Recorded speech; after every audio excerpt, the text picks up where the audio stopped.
की आवाज दे रही है सुनाई। केंद्रीय गृह सचिव की राज्यों के गृह सचिव के साथ बैठक की भी जानकारी। राजस्थान, पंजाब, गुजरात के गृह सचिव के साथ बैठक।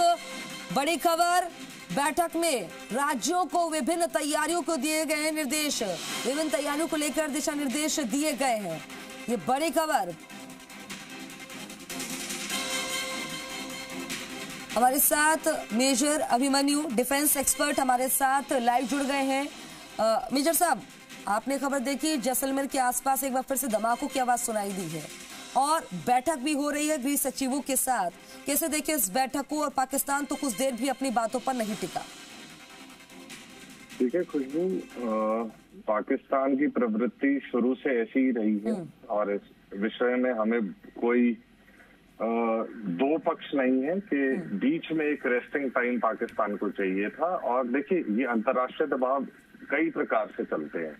जैसे यूएस ने इस पे अपना क्लेम डाला, वैसे ही दूसरे राष्ट्र अब इसमें एक्टिवेट हो जाते हैं कि ऐसा कैसे, हमारी मध्यस्थता के बगैर या हमसे बातचीत करे बगैर ये कैसे हो सकता है। तो पाकिस्तान पे कई और दूसरे राष्ट्रों का भी दबाव होगा। जैसे कि चाइना अपने आप को सुपर पावर की जिस कंटेंशन में मानता है, वहां पे यूएस की इतनी सुप्रीमेसी देखकर उसको अपना रिस्पॉन्ड करना लाजमी है। और दूसरी तरफ से टर्की जैसे देश, तुर्की जिसको हम आजकल कहते हैं, उन देशों ने सहयोग भी एक्सटेंड किया, एक्सपोज भी हुए, तो उनका दबाव भी पाकिस्तान पे था। और दूसरी तरफ जब ये बात द्विपक्षीय हो जाती है, भारत और पाकिस्तान, उसमें वो अमेरिका से बातचीत में जरूर थे, लेकिन अमेरिका का डिसीजन मेकिंग या ओनली सिंगल एंडेड मध्यस्थता, ये शायद दोनों को भी कंफर्टेबल नहीं होगी। तो इन चीजों का एक मिक्स आप बनता देखेंगे कि ये छुटपुट चीजें अभी चलती रहेंगी, जिसको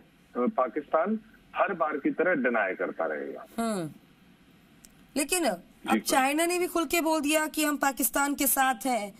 और जब अमेरिका के सामने जाकर भीख मांगी थी कि भारत से हमारी बातचीत करा दीजिए, सीजफायर पर बातचीत बन जाए, सहमति बन गई, तो अब चाइना का सहारा ले रहा है पाकिस्तान।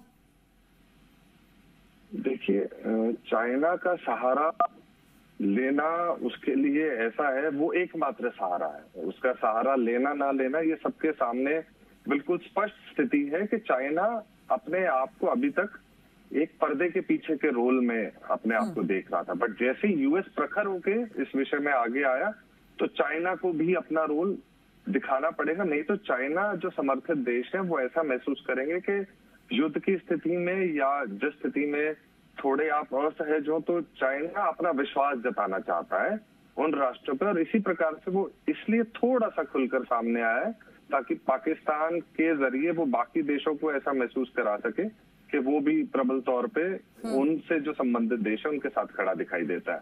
और दूसरा पक्ष इसमें यह है कि चाइना की, जैसे कि हम इस पे पहले इस विषय पे बात कर चुके हैं, चाइना की बहुत मेजर इन्वेस्टमेंट पाकिस्तान में है। तो चाइना अपनी इन्वेस्टमेंट और आर्थिक तौर पे जो मदद पाकिस्तान को दी हुई है, वो बड़ा एक खुली सी पिक्चर होती है अगर आप इसको देखेंगे।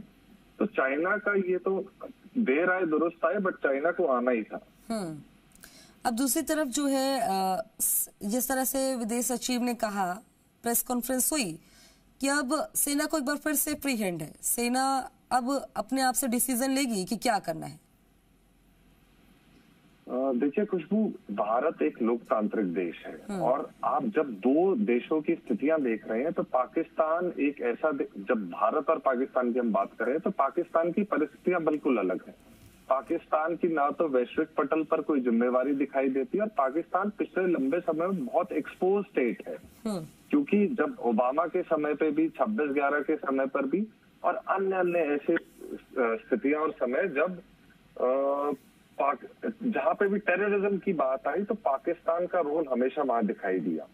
तो पाकिस्तान की जवाबदेही विश्व पटल पर बहुत कम है, जबकि भारत एक बड़ा जिम्मेवार देश है और आर्थिक तौर पे बहुत मजबूत है और अलग कंटेंशन पे है। वो विश्व के उस पटल पर है जहां पे भारत को एक जिम्मेवार चेहरा दिखाना होता है। तो भारत, आप देखेंगे पूरे पिछले 3-4 दिन में हर स्थिति से भारत ने पूरे विश्व को अवगत कराया कि ये हमने किया है, इस प्रकार से किया है।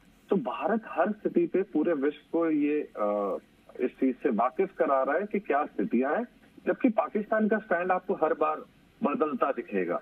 क्योंकि उनकी कोई विश्वसनीयता विश्व पटल पर नहीं है। ये तो बिल्कुल पता चल गई, क्योंकि देखिए पाकिस्तान पर भरोसा पहले ही नहीं किया जा सकता, लेकिन एक समझौता हुआ और 4 घंटे में ही वो समझौता तोड़ दिया, और किस तरह से सीज फायर का उल्लंघन किया, कैसे जो है एक बार फिर से जो है वो घुसने की कोशिश करता रहा, लेकिन पूरी तरह से नाकाम कर दिया अपने हथियारों के जरिए, अपने ड्रोन के जरिए, जो कि सस्ते से जो खराब ड्रोन है जिनका मुंह तोड़ जवाब हवा में ही खत्म कर दिया जा रहा है। दूसरी तरफ ये देखने वाली बात है कि पाकिस्तान जो है कंगाली की कगार पर है, उसे लोन लेना पड़ रहा है, बावजूद इसके मैं आपका रुख करूंगी सर। इस बीच बड़ी खबर, पाक पीएम शहबाज का राष्ट्र के नाम संबोधन, क्या संबोधन आपको बताएंगे। बड़ी खबर, पाक के सैन्य ठिकानों पर हमला हुआ, ये शहबाज ने कहा। बड़ी खबर इस बीच, भारत ने हम पर मिसाइल दागेगी, शहबाज ने कहा। राष्ट्र के नाम संबोधन में तमाम बातें कही, शहबाज ने मुनीर को थैंक्स कहा। अब आप देखिए कितना थैंकलेस ये पाकिस्तान है कि कुछ देर पहले जब सीज फायर को लेकर बात बनी और अब इस तरह की बात बनाते नजर आ रहा है। मेजर साहब, अभी हम इसी बात का जिक्र कर रहे थे, पाकिस्तान पर विश्वास नहीं किया जा सकता, और इस दौरान पाकिस्तान के प्रधानमंत्री का इस तरह का अपने राष्ट्र के नाम संबोधन और बेशर्मी के साथ संबोधन, मुनीर का धन्यवाद तक कर रहे हैं, जिसकी वजह से ऐसी स्थिति बनी। जी देखिए खुशबू, पाकिस्तान की स्थिति के बारे में जब हमने चर्चा की थी तो पाकिस्तान में सबसे बड़ी विरोधाभास ये है कि हर पक्ष अलग अलग आपको रूप में दिखाई देगा। जो पाकिस्तान के बड़े नेता जेलों में बंद है उनका एक अपना पक्ष है, जो आज के दिन पावर में है। शहबाज शरीफ का अलग पक्ष है, उनके जो एनएसए है उनका अलग पक्ष है, सेना का अलग पक्ष है, आईएसआई का अलग पक्ष है। तो पाकिस्तान अपने आप में इतना बटा हुआ है, और ऐसे देश के पास एक न्यूक्लियर शक्ति होना, क्योंकि उस समय जरूरत थी काफी लोगों को, काफी राष्ट्रों को पाकिस्तान के जो क्षेत्र है उसकी इम्पोर्टेंस थी, ज्योग्राफिकल इम्पोर्टेंस की वजह से उसको यूटिलाइज करना था। लेकिन आज आप देखेंगे कि पाकिस्तान इतने धड़ों में स्वयं बंटा हुआ है, तो डिसीजन मेकिंग पावर किसके हाथ में है? यूएस है, भारत है, किससे बात करें आप? सामान्य तौर पे किसी भी देश के रिप्रेजेंटेटिव से जब आप बात करते हैं तो भारत के प्रधानमंत्री पाकिस्तान के प्रधानमंत्री से बात करेंगे किसी भी वैश्विक पटल पे या कोई समन्वय की स्थिति में। लेकिन आप देखेंगे कि पाकिस्तान के प्रधानमंत्री की बात सेना ही नहीं मान रही है। सेना आईएसआई अलग धड़े पे चल रहा है, क्योंकि आईएसआई को आतंकवादी संगठनों को भी संभाल के चलना है जिन्होंने उनका साथ दिया है हर समय। तो पाकिस्तान इतने धड़ों में बटा हुआ है, तो किससे समन्वय बिठाना है? पाकिस्तान में सबसे बड़ा इशू यही हो जाता है। और उसके ऊपर से पाकिस्तान की आर्थिक स्थिति, बलूच में परिस्थितियां, चाइना का दबाव, आर्थिक स्टेटस। जैसे अभी आईएमएफ का लास्ट किस्त जो पाकिस्तान को मिलनी थी, उस समय जब वो किस्त मिलनी थी तो आईएमएफ के सामने, ये सूत्रों से बिल्कुल स्पष्ट खबर थी कि आईएमएफ के सामने पाकिस्तान ने हाथ जोड़कर बोला कि हम इस प्रकार के किसी भी युद्ध से बचेंगे, हमें पैसा चाहिए अपने राष्ट्र को चलाने के लिए। लेकिन आप देखेंगे जैसे ही वो पैसा प्राप्त हुआ तो पाकिस्तान फिर उस धड़े पर वापस आ जाता है। तो ये प्रवृत्ति है और हम सब इससे वाकिफ है।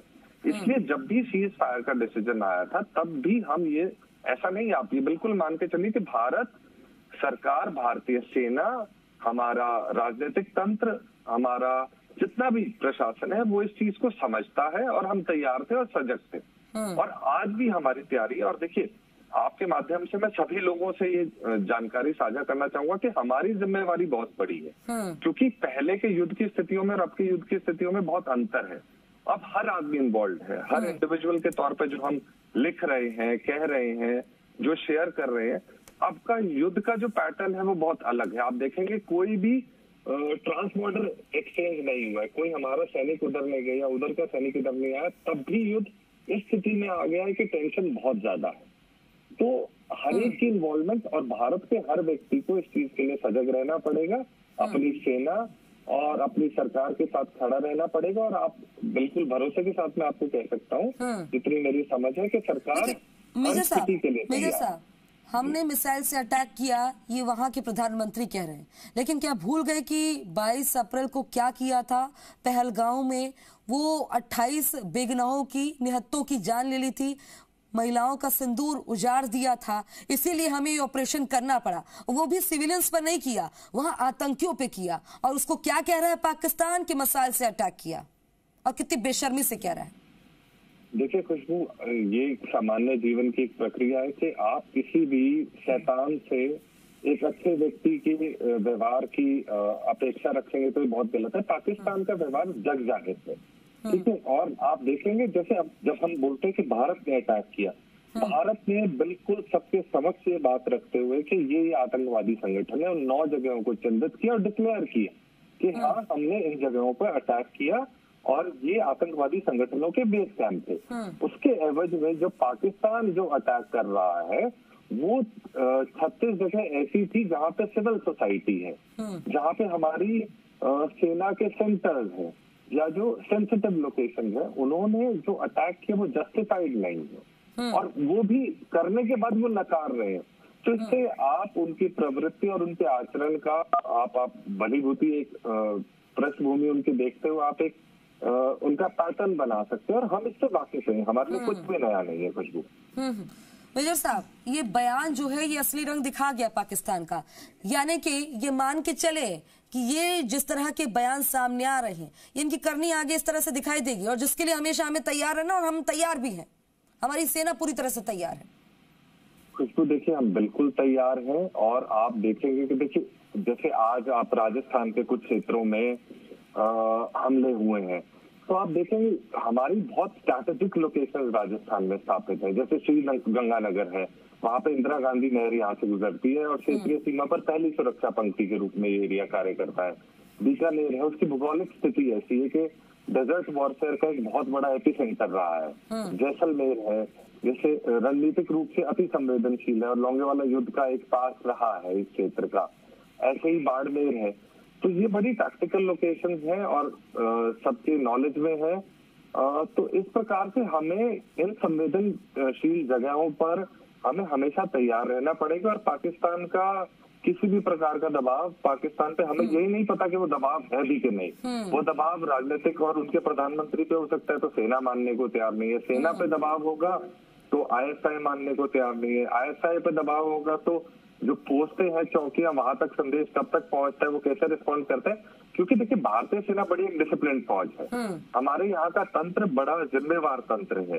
सेना को जब हम बोलते हैं कि हमारे प्रधानमंत्री ने सेना को पूरी खुली छूट दी है, तब भी आप ये मान के चलेंगे कि हमारी सेना इतनी जिम्मेवार सेना है पूरे विश्व पटल पर कि वो सारी चीजों को समझ के अपनी जिम्मेवारी समझ करके रिस्पॉन्ड करती है। बट पाकिस्तान से अगर आप ऐसी अपेक्षा रखते हैं तो बहुत ही गलत है और आप विश्वास कीजिए ये उनकी एक टैक्टिक्स भी हो सकती है कि हमारे जो सामान्य लोग हैं वो चीजों को थोड़ा लूज छोड़े और वो फिर बेहतर तरीके से प्रिपेयर होकर अटैक करें, क्योंकि पाकिस्तान अपनी आदतों से ना तो आज तक बाज आया है ना आएगा। और अभी कोई नई अपेक्षा रखना तो ये हमारी गलत फहमी हो सकती है जिसमें हिंदुस्तान बिल्कुल भी नहीं। सर आपको रोकना चाहूंगी, एक बड़ी खबर आ रही है, बड़ी खबर से रूबरू करा दे, फिर मैं आपका एक बार फिर से रुक करूंगी। इस बीच बड़ी खबर, पाक पीएम शहबाज का राष्ट्र के नाम संबोधन, अपने संबोधन में क्या कुछ का आपको बताएंगे। पाकिस्तानी ठिकानों पर हमला हुआ, ये शहबाज ने कहा, आगे ये भी कहा कि भारत ने हम पर मिसाइल दागे, ये शहबाज ने कहा। आगे कहा शहबाज ने मुनीर को धन्यवाद किया, थैंक्स कहा है राष्ट्र के नाम संबोधन में। भारत ने हम पर युद्ध थोपा, शहबाज ने कहा, भारत ने हम पर युद्ध थोपा, ये शहबाज ने कहा। राफेल शाहीन मिसाइल का आमना सामना हुआ और भारत बातचीत से समाधान करेगा। बड़ी खबर, जंगबंदी के लिए दुनिया का शुक्रिया, ये भी कहा और साथ में जो बातें कही, मैं भारत से बातचीत चाहता हूं। शहबाज की ये बड़ी बातें जो राष्ट्र के नाम संबोधन में पाकिस्तान ठिकानों पर हमले हुए, शहबाज ने कहा। मेजर साहब आपका रुख करूंगी, एक तरफ तो बयान ऐसे दे रहे हैं भड़काने वाले कि मिसाइल से अटैक किया गया, दूसरी तरफ कह रहे हैं कि भारत से बातचीत करना चाहते हैं। देखिए खुशबू, अभी जो पिछले 4-5 दिन में गतिविधियां हुई उसमें आपने देखा है कि जैसे भारत ने मिसाइल से कुछ जगहों पर अटैक किया तो उसके रिस्पांस में ड्रोन और मिसाइल का प्रयोग जो पाकिस्तान ने किया वो बिल्कुल औंधे मुंह गिरे। और उसके बाद एक ऐसी स्थिति आई जब उन लोगों के, क्योंकि उसके साक्ष्य बिल्कुल अवेलेबल हैं ग्राउंड पे, जब उनको मार गिराया गया तो उसके साक्ष्य अवेलेबल हैं, वो सबके सामने विजिबल है। तो पाकिस्तान एक ऐसी स्थिति में आ गया था पिछले 4 दिन में कि वो एक भारत की लोहे की दीवार को पार नहीं कर पा रहा था। तो ऐसी स्थिति में पाकिस्तान ने एक ब्रेक लिया और देखिए पाकिस्तान अब उन तरीकों से चीजों को आगे बढ़ाएगा जिसकी वो जस्टिफिकेशन ना दे पाए या जिसके साक्ष्य हम प्रस्तुत ना कर पाए, जैसे कि शेलिंग है। पाकिस्तान शेलिंग करता रहेगा, पाकिस्तान सीमावर्ती क्षेत्रों में फायरिंग करता रहेगा और हवाई ड्रोन से दूर से हमले करता रहेगा, ताकि वो इस प्रकार। और जब ये चीजें चल रही होती है तो पाकिस्तान का मुख्य मुद्दा होता है इस बड़े परिदृश्य में छोटे छोटे आतंकवादियों को भारत में घुसाने का। तो पाकिस्तान सिर्फ ऐसे प्रयासों पे अब ध्यान देगा जिसको हम साक्ष्य के तौर पे ना प्रस्तुत कर सके, क्योंकि पाकिस्तान वो देश है जो कारगिल जैसे युद्ध के बाद भी ये बोल सकता है अपने सैनिकों के लिए कि ये हमारे हैं ही नहीं। तो जो फौज, जो देश इस तरह की मॉडस ऑपरेंडी पे काम करते हो कि जो अपनों को नकार दे युद्ध के समय में, तो आप सोच सकते हैं कि किस मानसिकता और सोच से पाकिस्तान काम करता है और पाकिस्तानी सेना के क्या एथिक्स है। तो जो एक बेसिक टर्म है एथिक्स, उस सबसे बहुत परे की सोच रखता है पाकिस्तान। और देखिए लेकिन इशू क्या होता है, देखिए पाकिस्तान एक फेल्ड स्टेट है, हम एक प्रोग्रेसिव स्टेट है। पाकिस्तान के पास खोने के लिए कुछ नहीं है और हमारे पास पाने के लिए बहुत कुछ है। तो ऐसी स्थिति में आपको समझना पड़ेगा कि रोल बहुत चेंज हो जाते हैं। हिंदुस्तान उस स्थिति में है जब हम एक्सपेंड कर रहे हैं फाइनेंशियली, एक राष्ट्र के तौर पे हम बहुत बहुत बेहतर तरीके से आगे बढ़ रहे हैं। तो भारत को बहुत कुछ अचीव करना, तो भारत उस सोच से चीजों को अप्रोच करता है। और पाकिस्तान दिन ब दिन डिटोरेट होता जा रहा है, गिरता जा रहा है। They have got nothing to lose. मैंने पहले भी इस विषय को रखा था, पाकिस्तान के पास सिर्फ कर्जा चुकाने की जिम्मेवारी है, अदरवाइज उनके ऊपर किसी भी प्रकार की और जिम्मेवारी। लेकिन जिस तरह से आज ही सीज फायर का उल्लंघन कर दिया, सीज फायर पर सहमति बनने के बाद, अब क्या वहां के प्रधानमंत्री का उनके राष्ट्र के नाम संबोधन है और वो कह रहे हैं कि भारत से बातचीत करना चाहते हैं? कैसे विश्वास कर लें? बार बार दागा देने पर कैसे विश्वास किया जा सकता है कि बातचीत से वाकई में मानेंगे? देखिए खुशबू, ये वही पाकिस्तान है जिसने कारगिल युद्ध से पहले हमारे प्रधानमंत्री हर अपेक्षा से ऊपर उठकर पाकिस्तान गए, उनसे समन्वय बनाया, एक नई शुरुआत की। और ये वही पाकिस्तान, देखिए आप प्रधानमंत्री से तब बात करेंगे या उन पे विश्वास तब कर सकते हैं जब उनके वो सक्षम हो।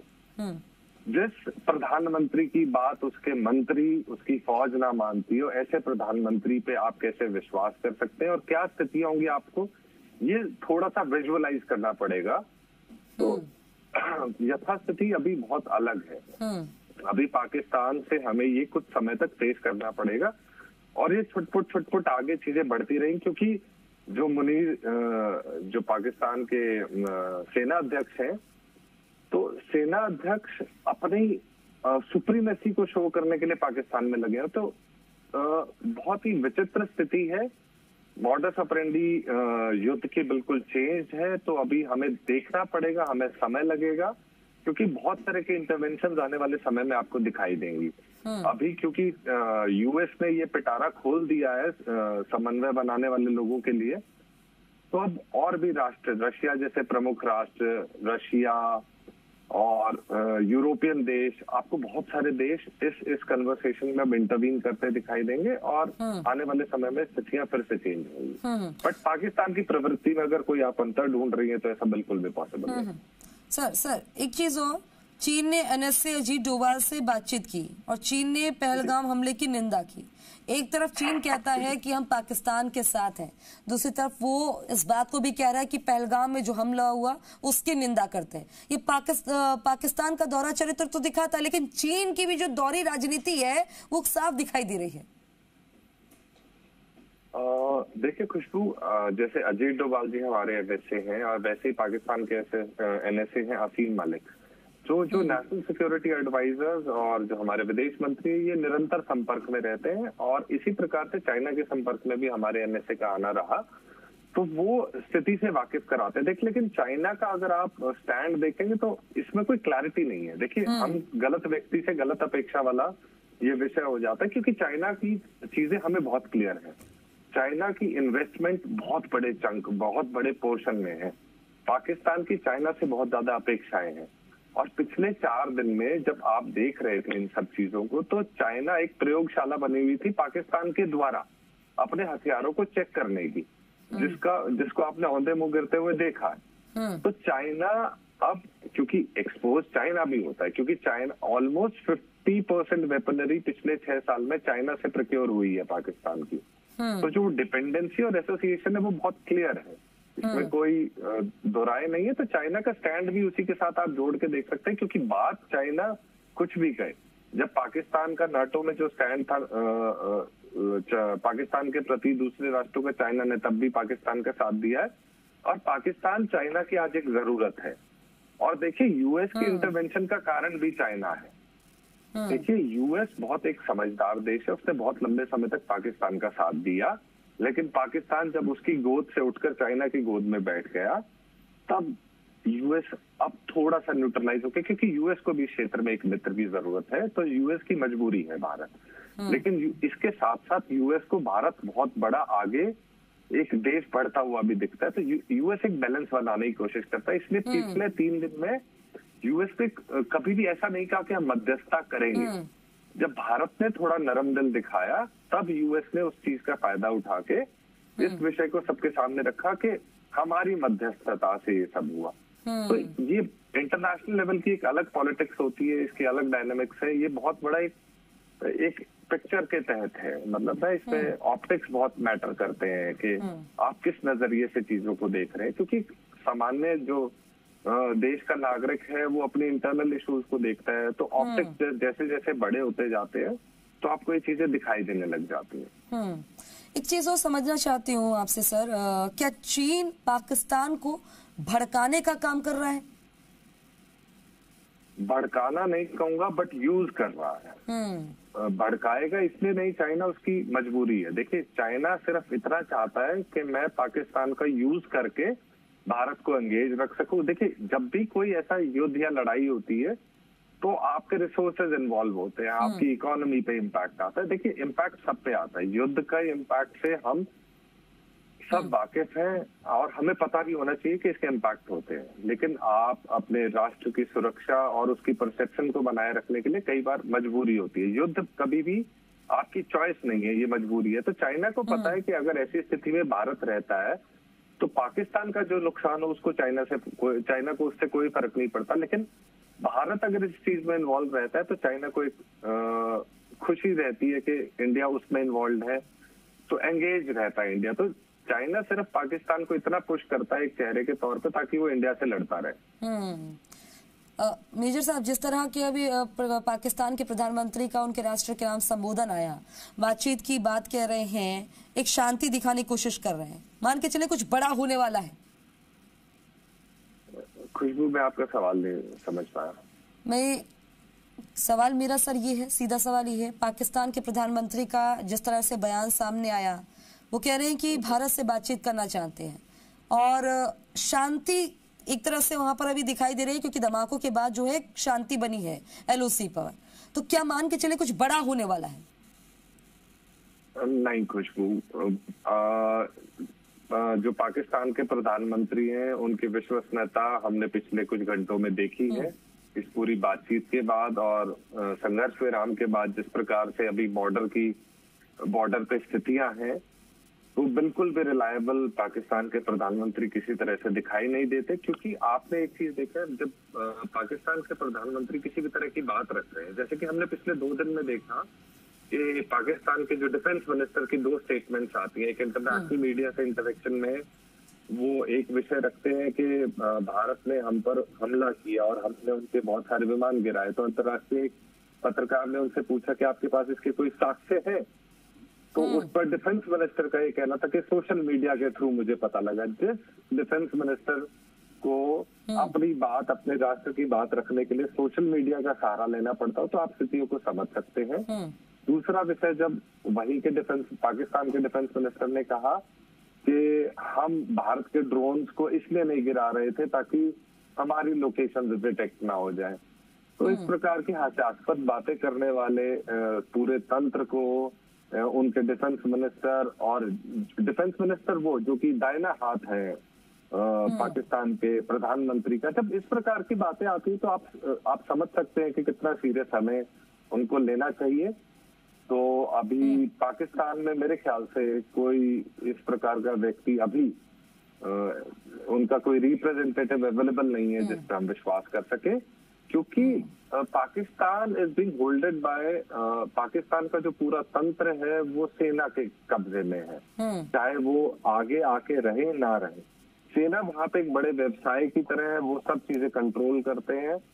और इस समय सेना क्या सोचती है, क्योंकि जो सेना अध्यक्ष है पाकिस्तान के वो बड़े हार्ड हिटिंग इंडिविजुअल हैं, वो धर्म के बारे में बात करते हैं। इस तरह के सेना अध्यक्ष द्वारा जो बातें की जाती है, ऐसे सेना अध्यक्ष युद्ध में किस तरह के नॉर्म्स फॉलो करते हैं, किस प्रकार की सोच रखते हैं, उसको देखते हुए बिल्कुल भी कोई विश्वसनीयता इस समय पाकिस्तान की नहीं है। और ये तो हमने पिछले 4 घंटे में देख ही लिया, जब यूएस क्लेम कर रहा है कि हम इंटरवीन कर रहे हैं। ये क्लेम है यूएस का, हम उसको, जबकि हम बहुत क्लियर कर चुके हैं कश्मीर और आतंकवाद का मुद्दा ये द्विपक्षीय मुद्दा है, इसका यूएस का या किसी भी देश का इंटरवेंशन हम इसमें एंटरटेन नहीं करते हैं। लेकिन फिर भी अगर यूएस कह रहा है और ये जेस्चर शो करने की कोशिश कर रहा है कि उनकी इंटरवेंशन रही है, जिसको पाकिस्तान ने डिनाई कर दिया है पिछले 4 घंटे में, तो अब यूएस के लिए भी बहुत सोचने का विषय है कि पाकिस्तान उसको कितना सीरियसली ले रहा है। मेजर साहब, क्या वक्त ये आ गया है कि हमें भी इजराइल की तरह हमेशा तैयार रहना पड़ेगा, चौकन्ना रहना पड़ेगा? देखिए खुशबू, पिछले 4 दिन में जो स्थितियां रही हैं, ये राष्ट्र के हर व्यक्ति के लिए एक सोचने का समय है कि नया युद्ध किस प्रकार का है, परिस्थितियां किस तरह से बनती हैं, और हर व्यक्ति को जिम्मेवार बन के और हर स्थिति में हमें इस प्रकार की चीजों के लिए भविष्य में जरूर तैयार रहना पड़ेगा। क्योंकि हर ये जब लड़ाई होती है किसी भी प्रकार की, या जब टेंशन इवॉल्व होती है, तो सरकार की एक लिमिटेशन है। सरकार एक स्तर तक अपनी चीजें आगे बढ़ा सकती है सेना के थ्रू, लेकिन हर नागरिक, जैसे कि इजराइल जैसे देश में हमने देखा है कि उनका जो तरीका है वो बहुत अलग तरह का है। वहां पे लोगों की सोच बहुत अलग तरीके की है। हर व्यक्ति एक सेना के सिपाही की तरह काम करने वाला व्यक्ति है, तो मॉडस ऑपरेंडी बहुत चेंज हुई है। तो अब हमें आने वाले समय में बड़े जिम्मेवारी के साथ चीजों को करना पड़ेगा। हमारे साथ सर, मेजर साहब हमारे साथ डॉक्टर अमित सिंह जी जुड़ गए हैं, विदेश मामलों के जानकार हैं। अमित सिंह जी, आपका बहुत बहुत स्वागत है जी राजस्थान पर। जी जी, धन्यवाद जी। अमित सिंह जी, मेरा सीधा सवाल आपसे है, क्योंकि आप विदेश मामलों के जानकार हैं। शहबाज शरीफ का पाकिस्तान के नाम संबोधन आता है, अपने मुल्क के नाम संबोधन आता है, उसमें एक तरफ वो कहते हैं कि भारत से बातचीत करेंगे, बातचीत के लिए तैयार हैं। दूसरी तरफ जब बातचीत हुई, जब सीजफायर पर बातचीत हो गई, तो उधर उल्लंघन कर दिया। ये कैसी बातचीत करना चाहते हैं शहबाज जी? देखिए, शहबाज शरीफ जी की बात वहाँ खुद ही लोग नहीं सुन रहे, सच्चाई तो हमें लगती है, और वो अपने पाकिस्तान में ही उनकी बात तो सुनी नहीं जाती है। तो वो बातचीत करें, कोशिश करें, हम लोग के यहाँ गिड़गिड़ाएं या अमेरिका के सामने गिड़गिड़ाएं या कुछ भी करें, वो कहते क्या हैं करते क्या हैं, ये दोनों में फर्क हमेशा पे रहा है। और रही बात पूरे पाकिस्तान की, तो माली हालत आप जानती ही हैं कि कोई भी हो, हाँ प्राइम मिनिस्टर कोई भी हो, सेना चला रही है, टेररिज्म ऑर्गेनाइजेशन पूरे देश को चला रहे हैं, तो ये लोग तो खाली दिखने के लिए है ना।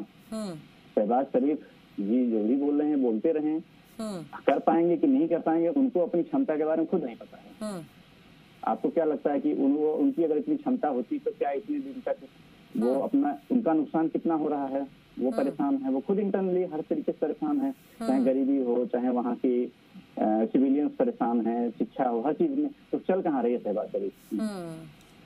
ये है मेरा जो पॉइंट ऑफ व्यू है कि शहबाज शरीफ तो सिर्फ और सिर्फ वहाँ कठपुतली हैं, और ऐसा तो कुछ उनकी बात वहाँ खुद की सुनी। बिल्कुल, और आपकी बातों से ही मेरा सर एक सवाल है कि क्या पाक सरकार और आर्मी के बीच में मतभेद नजर आ रहे हैं, जिस वजह से शहबाज को थैंक्स बोलना पड़ रहा है मुनीर को, ताकि वो जो मतभेद है तख्ता पलट ना हो जाए, क्योंकि वहां तो उनकी सेना की चलती है और सेना को उन्हें थैंक्स बोलना पड़ेगा, किसी भी कीमत पर दिखाना पड़ेगा दुनिया के सामने। जी, अतीत ही वहाँ का ऐसा रहा है ना। आप देखिए कि थैंक्स भी बोलेंगे, जाएंगे भी कि हमें कुर्सी पर बचे रहने दीजिए, कुछ दिन हमें ऐसा होने दीजिए, तो थैंक्स भी बोलेंगे, सब कुछ करेंगे। ये दो विचारधाराएं नहीं है। पाकिस्तान में कितनी विचारधारा है पाकिस्तान को खुद नहीं पता है सच्चाई। तो मोटा मोटा हम 2-3 वैसे ले सकते हैं एक तो आर्मी की है, एक टेररिज्म ऑर्गेनाइजेशन की अपनी खुद की है, और एक अपना पॉलिटिकल लोगों का है, सिविलियंस का अपना एक पैनल है, जो कि सबसे अच्छा विचारधारा उनकी होगी। मुझे लगता है अगर इंडिया से कोलेबोरेशन सिविलियंस की आइडियोलॉजी पे किया जाए प्रॉपरली तो सही रास्ता निकलेगा। लेकिन उसके अलावा ना तो वहाँ के पॉलिटिशियंस परफेक्शन की बात करते हैं, ना ही टेररिज्म ऑर्गेनाइजेशन तो कहीं भी नहीं करते, और आर्मी भी गुलाम है टेररिज्म ऑर्गेनाइजेशन के। तो प्रॉपर पावर ही नहीं है किसी को। पाकिस्तान है कहाँ? डेमोक्रेटिक कंट्री तो कहने के लिए है ना सिर्फ। हाँ, तो ये है कि शहबाज शरीफ कुछ बोले, असीम बोले, कुछ भी बोले, इन लोगों का कुछ खास नहीं। और करना हम लोगों को अपनी कंट्री की तरफ से खुद ही करना पड़ेगा। जो भी करना है उनकी बातों पे बहुत ध्यान नहीं देना होगा। मेजर साहब, भारत पाकिस्तान के बीच सीज फायर किसे पसंद नहीं आ रहा? खुशबू, शायद पाकिस्तान को ही नहीं पसंद आ रहा है। ये कटु सत्य है कि जैसे कि अभी हमारे दूसरे पैनलिस्ट ने अपने विचार रखे, तो एक्चुअल में क्या है, पाकिस्तान इतने धड़ों में बटा हुआ है। पिछले कुछ दिनों को अगर हम क्योंकि वो हमारी याददाश्त से बिल्कुल बैठे हुए हैं, आप कुछ दिन पहले का अगर देखेंगे तो वहीं की जो लाहौर की जो सबसे प्रमुख मस्जिद थी, वहीं पे लोगों का ये कहना था कि अगर युद्ध होता है तो हम पाकिस्तान के साथ नहीं हैं। और वहाँ के आम नागरिक की जो सोच है वो बहुत अलग है। अफगानिस्तान बॉर्डर से जो एरियाज लगते हैं उनकी सोच बिल्कुल अलग है। बलूच के जो रिप्रेजेंटेटिव है, उन्होंने वहाँ की सबसे बड़े लोकतंत्र के मंदिर में ये बात रखी कि जो आज स्थितियां बन रही है, अगर पाकिस्तान ऐसा ही करता रहा तो एक आवाज पे बलूच अलग होके बैठ जाएंगे और एक राष्ट्र और बन जाएगा। तो पाकिस्तान खुद इतने धड़ों में बटा हुआ है कि वो आपस में एक दूसरे की बात पर विश्वास नहीं करते और वो एक दूसरे के जो प्रयोग से खुश नहीं है। तो एक बड़ा अलग सा सिनेरियो, हम एक ऐसे देश से लड़ाई लड़ रहे हैं जो खुद आपस में इतना बटा हुआ है और उनमें आपसी लड़ाई इतनी ज्यादा है। तो पहले उनका समन्वय होना बहुत जरूरी है, उसके बाद शायद भारत का नंबर आएगा कि हम उनसे समन्वय बना सकें। और ऐसा ना हो तब तक बहुत ज्यादा देर हो जाए। सिंह साहब, आपका रुख करूंगी। ये बहुत वैलिड पॉइंट है, बहुत ही महत्वपूर्ण पॉइंट है कि जब उनकी आपस में ही नहीं बन रही, बलूच जो है उनसे काफी नाराज है, और जब पाकिस्तान और भारत के बीच में जब जिस तरह से आपने देखा कि ये धमाकों की आवाज सुनाई दे रही थी, उनके ड्रोन गिराए जा रहे थे, इस दौरान बलूच भी जो है पूरी तरह से हावी हो रहे थे पाकिस्तान पर, जिनकी खुद में आपस में नहीं बन रही, वो जो धड़े हुए पड़े हैं, और वहां पर सिर्फ ये 2 धड़े नहीं, वहां पे 3 धड़े देखे जा रहे हैं। ऐसे में वो भारत से मुकाबला कर ही नहीं सकता किसी कीमत पर, क्योंकि उनके घर में ही सारी चीजें ठीक नहीं है। फिर भी ऐसी हिमाकत, देखिए हिमाकत वहाँ कैसे कर रहे हैं कि कुछ लोग कर रहे हैं, कुछ लोग नहीं चाह रहे होंगे करना, लेकिन अब चल नहीं रही है ना किसी की। आप देखिए तालिबान भी उधर से इनके खिलाफ है, ये 3 तरफ से वार लड़ रहे हैं। बलूच ऑलरेडी इनके पीछे कितने समय से इनसे छुटकारा पाने के लिए। तो पाकिस्तान की इंटरनल जो सिविलियंस हैं वो भी नहीं चाह रहे हैं। बलूच की जो आइडियोलॉजी है वही तो वहाँ के सिविलियन की आइडियोलॉजी है। लेकिन जिस दिन वो यूनाइट होंगे सिविलियंस, उस दिन वहाँ के टेररिज्म ऑर्गेनाइजेशन को, पॉलिटिशियंस को और ये आर्मी जो वहाँ की है उसको भी नहीं एक्सेप्ट करते हैं। एक्चुअली जो मेरा मानना है, और ये दिखता भी है, सिविलियंस नहीं एक्सेप्ट करते हैं। यही हाल आज के बहुत समय पहले से बलूच में था। तो जब सिविलियंस यूनाइट हुए, जागरूक हुए, वो अपने अधिकारों को जान पाए, तो अपना खुद का पॉलिटिशियन, अपनी आर्मी खड़ी किए, अपने लोग बनाए, टेररिज्म को पूरी तरीके से समझे और अपना इंडिपेंडेंट कंट्री के लिए वो घोषणा कर चुके हैं और कर भी रहे हैं, और बन भी जाएगा। सेम पूरे पाकिस्तान का हाल है। अगर यूनाइट पाकिस्तान बनना है तो सेम आइडियोलॉजी पे इनको इस तरह से आना ही पड़ेगा। 3 आइडियोलॉजी मोटी मोटी हम लोग देख रहे हैं। वहाँ हर मदरसा बदलता है, आइडियोलॉजी बदलती है। मदरसों में भी आइडियोलॉजी डिफरेंट है इनके। देखिए, जब इस्लाम की खुद की सिंगल आइडियोलॉजी नहीं है, जिस पर ये बोलते हैं कि इस्लामिक स्टेट ऑफ पाकिस्तान, आप सोचिए इस्लामिक स्टेट का मतलब क्या? इस्लामिक आपने नाम रख दिया तो सिंगल आइडियोलॉजी तो होनी चाहिए ना। अच्छा बुरा जो भी आप रखो, सिंगल भी नहीं है आपकी। तो इस्लामिक स्टेट की आइडियोलॉजी भी खुद की सेम नहीं है, एक यूनाइट नहीं है, अलग अलग है। डिस्प्यूट रहेगा और हर जगह है। ये पाकिस्तान में दुनिया को दिख रहा है, लगभग इस तरह की सारी कंट्रीज में जितने हैं सब में भी है, सिर्फ पाकिस्तान में नहीं। आप मोटा मोटा 8-10 कंट्री को देख ही रही है पिछले 4-5 साल से। वैसे जितनी कंट्रीज हैं सब में है। हाँ, 1-2 हैं जो कि बहुत पावर सक्षम है फाइनेंशियली, वो थोड़ा अभी समझने लगे हैं कि लाइफ क्या है, इसलिए वो नहीं इस तरह से जाहिलता पे बढ़ रहे हैं। अदरवाइज इस्लाम की नाम जो रख दिया इन्होंने, उसकी आइडियोलॉजी ही 25-30 है, तो क्या नाम रख दिया लेकिन इनकी आइडियोलॉजी कुछ भी नहीं है। ठीक ठीक, मेजर साहब अभी जब हम बयान का जिक्र कर रहे थे शहबाज शरीफ के बयान का, तो कहा कि भारत ने मिसाइल अटैक किए हम पे। अब ये वक्त दूर नहीं है जब ये भी कह दे कि सीज फायर का उल्लंघन भी भारत ने कर दिया, जबकि साफ दिख रहा है कि किसने किया, पूरी दुनिया देख रही है। देखिए खुशबू, इसमें कोई ऐसा वो नहीं है। और देखिए जितनी भी विश्व की सेनाएं हैं, अभी इंटेलिजेंस सिस्टम और सैटेलाइट वेरिफिकेशन इतनी फास्ट होता है कि आपको ये छोटी छोटी जानकारियां हर एक बड़े राष्ट्र के पास है। रशिया, चाइना, यूएस और यूरोप के बहुत से ऐसे देश जो सक्षम है ये छोटी छोटी जानकारी जानने और रखने में भी कि स्थितियां क्या है, किसने इसको आगे बढ़ाया है और कौन स्थिति को कंट्रोल करना चाहता है। और जिस प्रकार से भारत की सेना ने, भारत की सरकार ने चीजों को संभाला है और रखा है पिछले 4-5 दिन से वैश्विक पटल पर, 4-5 दिन से जब से ये बैटल फायर मोड में हम आए हैं, और उससे पहले जब ये अटैक हुआ था उसके बाद से लेके अब तक जिस प्रकार से जो जेस्चर्स रहे हैं उसको बहुत जल्दी और इजीली डिटेक्ट कर लेता है पूरा एनवायरनमेंट। और इसमें कोई ऐसा नई चीज नहीं है कि सभी राष्ट्रों को ऐसा नहीं पता। ये वैसा ही था जैसे कि पाकिस्तान का ये कहना कि लादेन पाकिस्तान में नहीं है और फिर वहीं पे ऑपरेशन में यूएस द्वारा मारा जाना। तो ये कोई ऐसी नई चीज नहीं है और ये अभी आप देखेंगे ये ऐसा ही चलेगा। लेकिन अभी जिन चीजों पे हमें ध्यान देने की आवश्यकता है वो ये है कि भारतीय सरकार, देखिए हम कोई भी नहीं है, हमारी भारत सरकार सक्षम है और सेना भी सक्षम है, तो वो सतर्क है, हमें इस बात की पूरी जानकारी है। उसके बाद जिम्मेवारी आ जाती है उन लोगों की जो बॉर्डर्स पे बैठे हैं। देखिए उनकी सुरक्षा हमारे लिए बहुत महत्व रखती है। सौभाग्य से हम लोग थोड़ी अंदर हैं तो हम सेफ हैं, ये बट हमारी जिम्मेवारी उतनी ही बनती है कि वो लोग सुरक्षित रहें। उनकी सुरक्षा के लिए हमारी तरफ से जो सहयोग हो सकता है, जैसे कि साइबर सिक्योरिटी अटैक से खुद को बचा के रखना, ऐसी जानकारी शेयर ना करना कि जिससे कि बॉर्डर एरियाज पे ऐसी स्थिति बने कि जिससे उनको कोई हानि हो, और बहुत सारे ऐसे जेस्चर्स, ब्लैकआउट के समय सरकारी जो तंत्र है उसका सहयोग करना। तो बहुत छोटे छोटे ऐसे नॉर्म्स और तरीके हैं जिससे कि हम अपनी सेना, अपनी सरकार, अपने लोगों की मदद कर सकते हैं। और आप देखेंगे कि आने वाले समय में इस प्रकार की जागरूकता बढ़ेगी। आपने जैसे पिछले 10 दिन में देखा, नए लोगों के लिए जो अभी युवा है उनके लिए बहुत नया था। इनफैक्ट जो थोड़े से उम्र दराज भी हो गए उनके लिए बहुत नई चीज थी, क्योंकि काफी सालों पहले ऐसी स्थितियां बनती थी कि ब्लैकआउट जैसी स्थिति दिल्ली और क्या कहते हैं, दिल्ली, हरियाणा, राजस्थान के उन क्षेत्रों में जो कभी डायरेक्टली इन्वॉल्व नहीं रहे युद्ध में या ऐसी स्थितियों में। लेकिन अब उनका भी इस तरह के इन्वॉल्वमेंट हो जाना, क्योंकि अब जो नए वेपन्स हैं उनकी मार बहुत अंदर तक है और अभी ट्रांजैक्शन ऑफ फोर्सेस नहीं है, तो स्थितियां बदल गई हैं। हर एक व्यक्ति का सजग होना और नए युद्ध के जो तरीके हैं उनसे वाकिफ होना और उसकी तैयारी में रहना शायद हमारे लिए, हमारी सरकार के लिए और सेना के लिए बहुत बड़ा सहयोग होगा।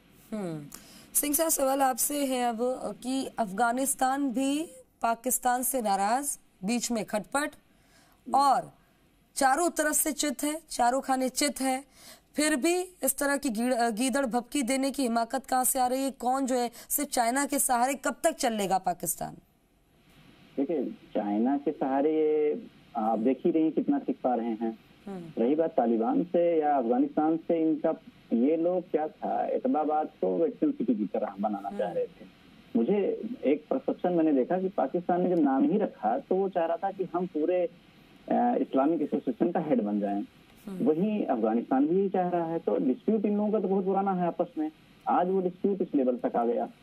और ये बढ़ते बढ़ते तालिबान ने जब टैकल किया वहाँ पावर, तो पाकिस्तान के खिलाफ जाना लाजमी है, क्योंकि दोनों लोग चाह रहे हैं कि मैं इस्लामिक स्टेट पूरे कंट्री को मैं लीड करूं, वो चाह रहे हैं हम करें, उधर कोई और कंट्री चाह रही मैं करूं, तो डिस्प्यूट तो होना तय है इन लोगों का। तो ये एक पॉइंट हो गया कि इन लोगों में डिस्प्यूट क्यों है और रहेगा, हमेशा से रहेगा, क्योंकि इनकी वही सिंगल आइडियोलॉजी वाली बात आ गई।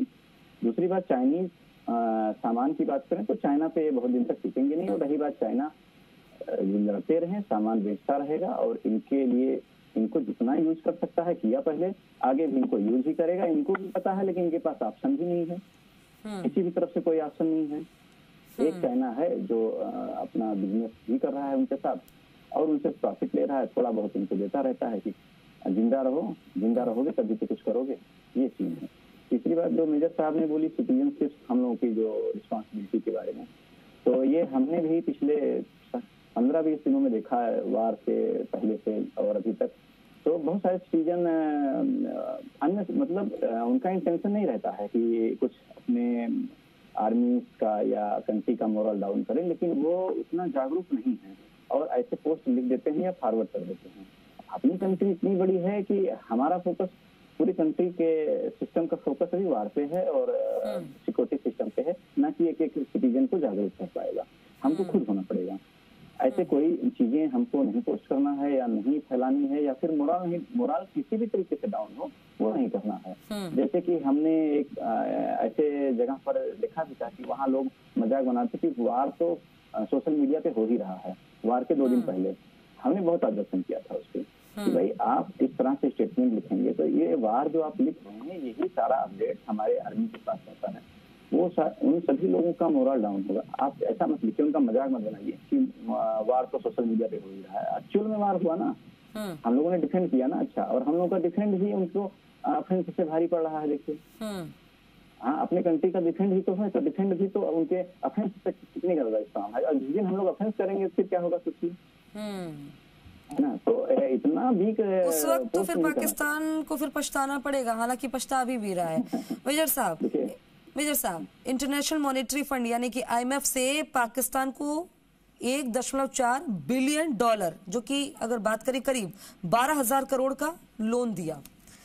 अब जब अमेरिका की बात तक पाकिस्तान ने नहीं सुनी और सीज फायर का उल्लंघन कर दिया, क्योंकि अमेरिका से ही तो भीख मांगी थी कि भारत मान जाए, और सीज फायर को लेकर समझौते का जिक्र किया।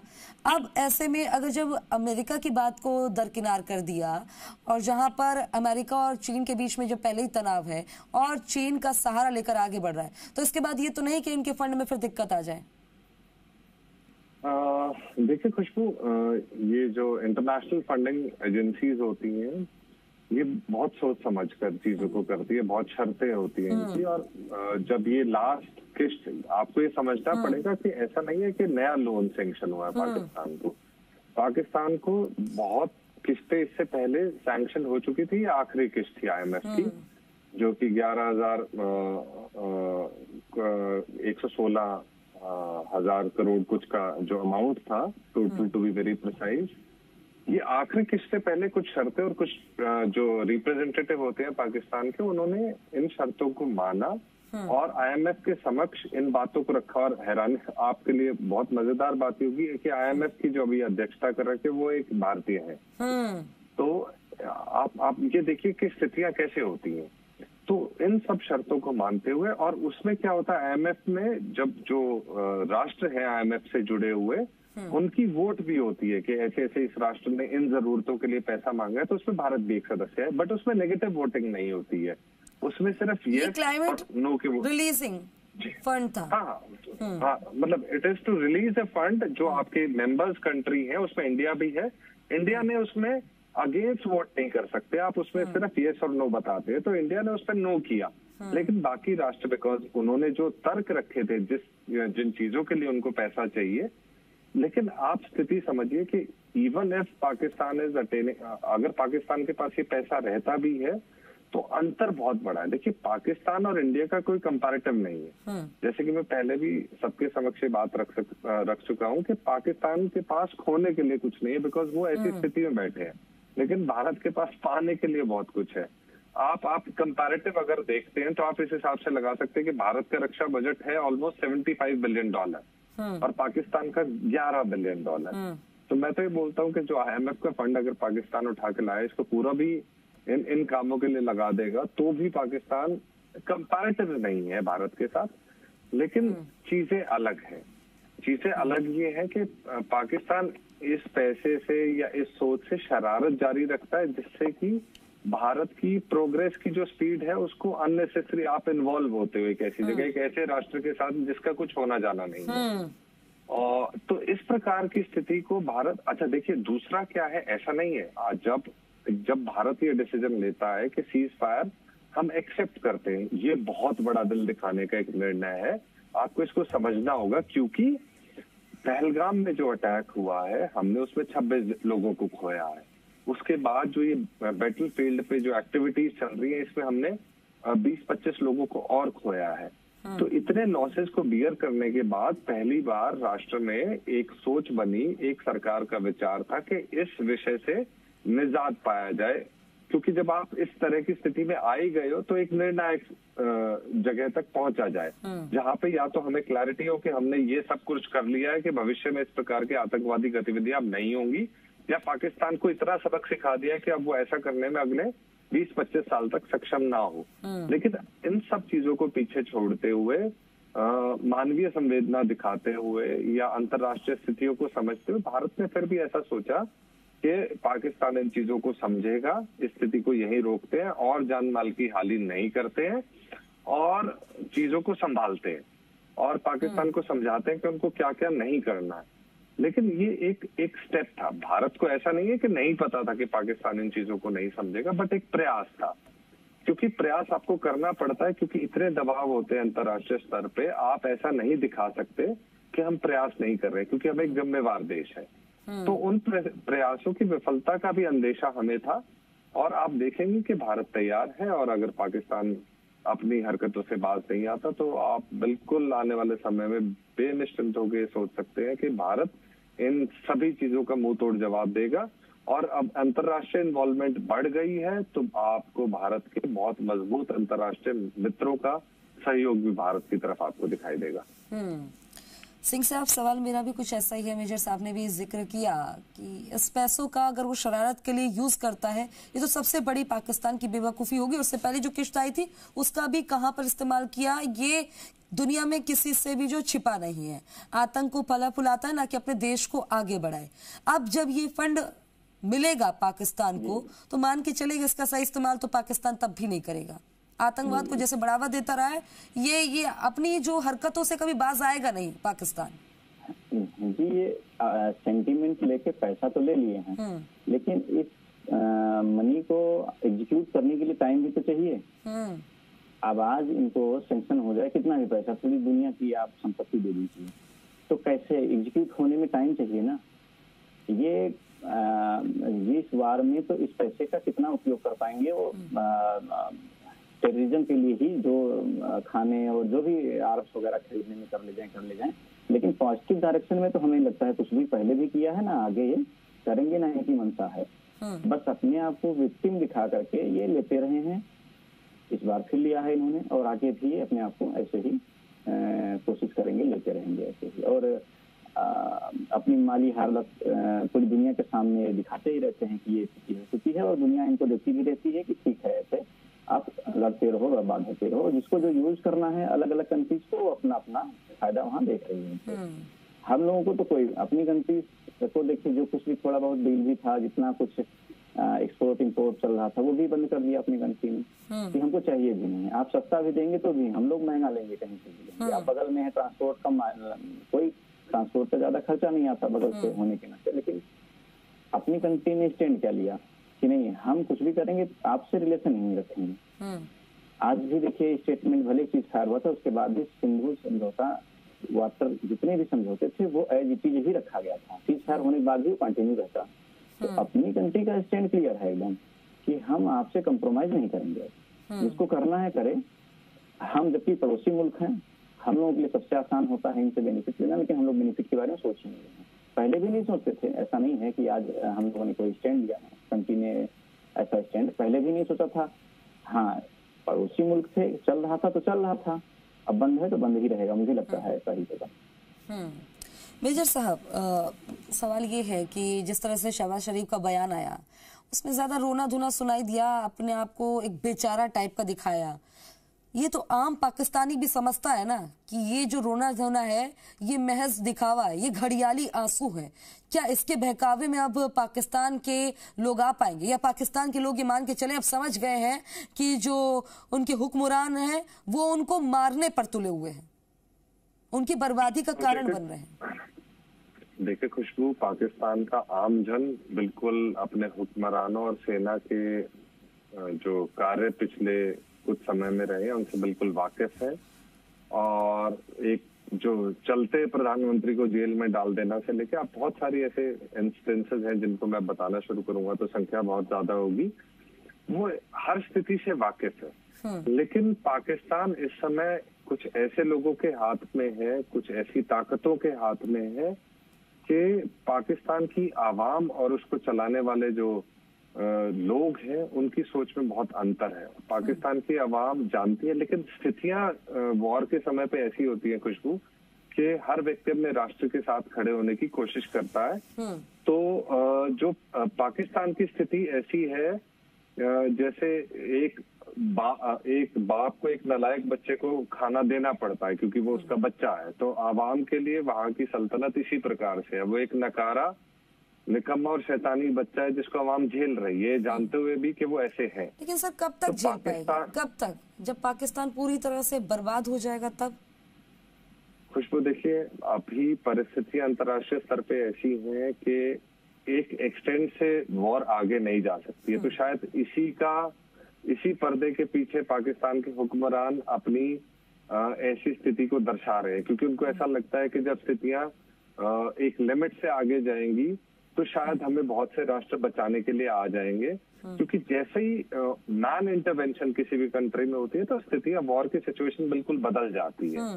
और काफी पिछले लंबे समय से इस प्रकार की स्थिति वैश्विक स्तर पे कभी आई नहीं है एक्सेप्ट यूक्रेन और रशिया। लेकिन वहाँ की भौगोलिक स्थिति बहुत अलग है, वहाँ पे ओपन लैंड बहुत ज्यादा है, शहर बहुत दूर दूर है। तो वैसी स्थिति यहाँ पे नहीं है। यहाँ पे तो माइनर इंटरवेंशन होते हैं, जैसे ही आप बॉर्डर क्रॉस करते तो गांव शुरू हो जाते हैं। तो जैसे ही माइनर इंटरवेंशन होती है तो स्थितियां एकदम चेंज हो जाती हैं। अभी ये सिर्फ मिसाइलों और ड्रोन से जो आपसी बातचीत चल रही है जिसमें वो भी एक तरफा है, जिसमें सिर्फ भारत के ड्रोन और मिसाइल पाकिस्तान तक पहुंच पा रहे हैं। तो पाकिस्तान खैर किसी भी प्रकार से उस स्थिति में नहीं है, लेकिन पाकिस्तान सिर्फ इस चीज का फायदा उठा रहा है कि भारत एक जिम्मेवार देश है, शायद वो हमें एक एक्सटेंट से ज्यादा डैमेज अभी नहीं पहुंचाएगा। क्योंकि देखिए भारत ने पिछले 4 दिनों में जैसे लाहौर में रेडार सिस्टम पे अटैक करना, भारत ने बहुत सारे ऐसे चीजें सांकेतिक तौर पे दिखाई है कि आपकी सारी जगह हमारी रेंज में है, आप सुधर जाइए, अदरवाइज आपका देश इतना छोटा है और इस प्रकार की स्थितियां हैं कि वो बिल्कुल खत्म होने में बहुत लंबा समय शायद नहीं लगेगा। लेकिन पाकिस्तान के हुक्मरान इस सच्चाई को मानने को तैयार नहीं है क्योंकि वो कंफर्टेबल है। आप पाकिस्तान की स्थिति समझिए कि अगर ये लड़ाई उस दिशा में गई तो आधे जो वहां के प्रबुद्ध लोग हैं वो देश ही छोड़कर भाग जाएंगे। तो पाकिस्तान की स्थितियां बहुत अलग हैं और भारत की स्थिति इस समय बहुत अलग है। लेकिन अभी जो परिदृश्य बदला है, यूएस के प्रेसिडेंट के ट्वीट के बाद चाइना के विदेश मंत्री के बयानों का आना, तो चीजें अभी डेवलप होंगी। अभी और राष्ट्र इसके बीच में आएंगे और इस बीच में आप भारत का स्टैंड बिल्कुल क्लियर मानिए कि आतंकवाद के विषय पे भारत किसी भी देश को अपनी बात रख सकता है लेकिन उसकी इंटरवेंशन के लिए नहीं जाएगा। और ये बहुत क्लैरिटी के साथ भारत ने हमेशा रखा है कि जम्मू कश्मीर और आतंकवाद के मुद्दे पे हमें किसी भी प्रकार की वैश्विक इंटरवेंशन की रिक्वायरमेंट नहीं है। लेकिन अगर ये चीज एक्सटेंड होती है beyond a point and it change और ये वॉर में तब्दील हो जाती है तो ये वैश्विक स्तर की चीजें इसमें इन्वॉल्व होती है। लेकिन उसमें आप या हम सब बिल्कुल सहज है कि ऐसी स्थिति में भारत कहीं आगे आपको पाकिस्तान से खड़ा दिखाई देगा। बिल्कुल। डॉक्टर अमित सिंह जी, सवाल ये कि कश्मीर के लोगों को कश्मीर में जो हालात अब बन गए हैं इससे उभरने में कश्मीर को बहुत वक्त लग जाएगा, क्योंकि कश्मीर को इन हालातों से जैसे निकाला गया था फिर ऐसा लग रहा है कि पीछे कुछ पहुंच गया है कश्मीर। जी, कश्मीर के लोग तो इस बात को समझते ही हैं, लेकिन पहले के समय से वो लोग इन्वॉल्व रहे हैं चाहे जानबूझ के या मजबूरन, जैसे भी उनको मजबूरन पाकिस्तान के टेररिज्म ऑर्गेनाइजेशन के सपोर्ट में या इन्वॉल्वमेंट में रहना पड़ा था। तो अभी भी वो जनरेशन देखिए खत्म नहीं हुई। जो लोग इन्वॉल्व थे आज से 10 साल पहले, वो उनकी उम्र 50 साल हुई होगी, 60 साल हुई होगी, तो वो कुछ ना कुछ आइडियोलॉजी तो बची ही होगी कश्मीर में भी। अपने कंट्री के लिए पूरा उनके अंदर डिवोशन आना और एक्सेप्ट करना पूरी कंट्री को पूरी तरीके से कि हम इंडियंस हैं, हालांकि एक्सेप्ट तो कर रहे हैं अभी वो, लेकिन एक जनरेशन चेंज करना पड़ता है कभी भी किसी भी सोसाइटी का सेंटीमेंट पूरी तरह से चेंज होने के लिए। मुझे लगता है समय लगेगा इसमें, हालांकि वो एक्सेप्ट कर रहे हैं क्योंकि उनको फैसिलिटीज मिल रही हैं और खुशहाल हैं। और जो भी इंटरवेंशन हुआ है अपने गवर्नमेंट का 370 हटने के बाद सारी फैसिलिटीज को लेके, और टूरिज्म जितना बढ़ा था उससे वो खुश थे, सारे कश्मीरी खुश थे और वो खुशहाल जीवन वो भी जीना चाहते हैं इंसान। लेकिन मजबूरन भी कहीं कहीं फंसे थे, कुछ अपनी इच्छा से भी थे। तो वो एक, लेकिन जो एक बड़ा ग्रुप था शामिल था कश्मीर, मुझे नहीं लगता है अभी वो शामिल होगा, क्योंकि वो एक 10-15 साल में वो एक्टिव लाइफ भी खत्म हो जाती है। मैं तो पेशे से डॉक्टर हूँ, तो आदमी दिमाग से खुराफात करता है 20 साल से लेकर 30 साल तक। 40 साल 35 साल होने के बाद थोड़ा अपने लाइफ के बारे में और एक्चुअलिटी स्पिरिचुअलिटी इन सब में थोड़ा बहुत सोचना शुरू करता है। मुझे लगता है कि ये अब वो जनरेशन चेंज हो रही है और बदलेगा, और बदल भी चुका है, देखा जा रहा है, और भी कुछ समय लगे लेकिन बदलेगा जरूर। जी, एक हेल्दी चर्चा के लिए बहुत बहुत शुक्रिया डॉक्टर अमित सिंह जी, आपका शुक्रिया। मेजर अभिमन्यु, आपका भी बहुत बहुत शुक्रिया। और बहुत बेहतरीन तरीके से आप लोगों ने हमारे दर्शकों को जानकारियां बताई और किस तरह से ये इंटरनेशनली इफेक्ट हो गई, ये सारी जानकारी साझा की। बहुत बहुत शुक्रिया आपका। आप सभी मेहमान जुड़े, बहुत बहुत शुक्रिया। तमाम दर्शक हमारे साथ लगातार बने रहे, बहुत बहुत शुक्रिया। कोई भी अपडेट होगा आप तक पहुंचाते रहेंगे। बहरहाल वक्त एक ब्रेक का, जल्द हाजिर होंगे। आप देखते रहे प्रदेश का नंबर 1 चैनल जी राजस्थान। नमस्कार।